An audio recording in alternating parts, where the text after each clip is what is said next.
കിച്ചണിൽ നിന്ന് കുക്ക് ചെയ്യുന്ന അനുമോളെടുത്ത് അനീഷും ഷാനവാസും കൂടി വന്നിട്ട് സംസാരിക്കുകയാണ്. എന്നിട്ട് അനുമോളോട് ചോദിക്കണേ, ഇത്രയുള്ള മുടി?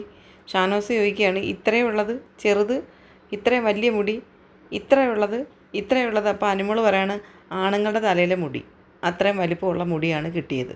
വീണ്ടും ഇത്രയെന്ന് ചോദിച്ചപ്പോൾ അനുമോൾ പറയുകയാണ്, ഒന്ന് പോയേട്ടാ, അത്രയൊന്നുമില്ല.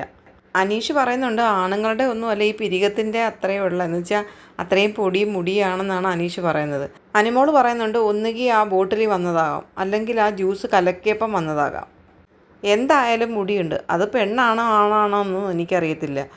താടിയിൽ മുടിയുണ്ട്, അതുപോലെ ഇരിക്കുക. ഷാനവാസ് അനീഷിൻ്റെ താടി തൊട്ടുകൊണ്ട് പറഞ്ഞിട്ട്, സെയിം താടി, ഇതാണ് ആ കണ്ട മുടി, ഈ താടിയുടെ മുടിയാണ് ആ കണ്ടത്. അപ്പോൾ അനീഷ് പറയുന്നുണ്ട്, പോയി കണ്ടുപിടിച്ചിട്ട് വായോ. ഇത്രയുള്ളതായാലും അത്രയുള്ളതായാലും ഇത്രമേൽ കഷ്ടപ്പെട്ടിട്ടാണ് ഈ ഒരു കമ്പനി ഞാൻ കൊണ്ട് നടക്കുന്നത്. എൻ്റെ ബോട്ടിൽ ഏജൻറ്റുമാർ ഇവിടെ കൊണ്ടുവരും, ഞാൻ അവർക്ക് ഇത് ചെയ്ത് കൊടുക്കും, ഇത് ചെയ്യിപ്പിച്ചിരിക്കും, ഇത് ഞങ്ങൾക്ക് കിട്ടിയേ മതിയാവും. എൻ്റെ കമ്പനി റൺ ചെയ്ത് പോകാൻ എന്ത് ചെയ്യേണ്ടി വരും?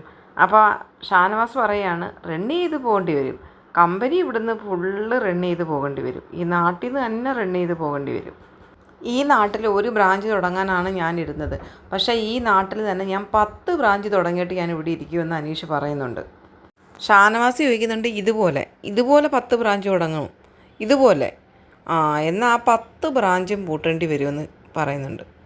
ഷാനവാസ് ചോദിക്കുന്നുണ്ട്, നിങ്ങൾക്ക് എങ്ങനെ ഇങ്ങനെ പറ്റിക്കാൻ പറ്റി മലയാളീസിനെ? ഇത്രയും മോശം പ്രോഡക്റ്റ് കൊടുത്ത് മലയാളീസിനെ നിങ്ങൾ എങ്ങനെ പറ്റിച്ച് ഇതുവരെ?